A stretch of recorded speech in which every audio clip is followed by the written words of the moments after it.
Walk me through the process of picking a school and then picking a major and how that affected you today based on those decisions 5, 6, 7, 8 years ago. So for picking a major, I had strong feelings that I wanted to be an engineer because it's the closest thing to an inventor. So I like the idea of learning how the world works, but also applying that.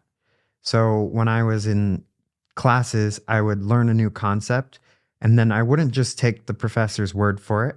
I would then think about it and think, how can I prove this to myself? And I'd go home and I'd design an experiment and test it out and try to prove the professor wrong to validate the philosophy they were teaching me. Um, a great example was that batteries put in backwards just make negative power. And I was like, there's no way you can just add and subtract that way. So I had a battery operated thing that took four double A's and it added up to 6 volts when you had it all packed in correctly. And then I flipped one of them backwards and measured, and sure enough, it subtracted 1.5 volts. I was like, wow, that's crazy. It's only reading out 4.5 now.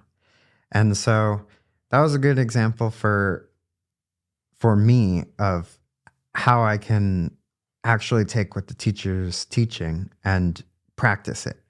And that helped me take the hard path because it wasn't just words on paper or words being thrown at me. It was real things to me that I can go and figure out how I can prove it. How can I use this? How can I apply it? How can I build something that uses this concept? So that made it a lot less of a difficult path for me because once I was figuring out ways that I could apply those skills, it became burned in my mind, those concepts. So it was less of a, I need to sit and memorize these concepts and more like, oh, that's just how the world works. And I fully understand it now. And I have physically experienced it as well as learned it.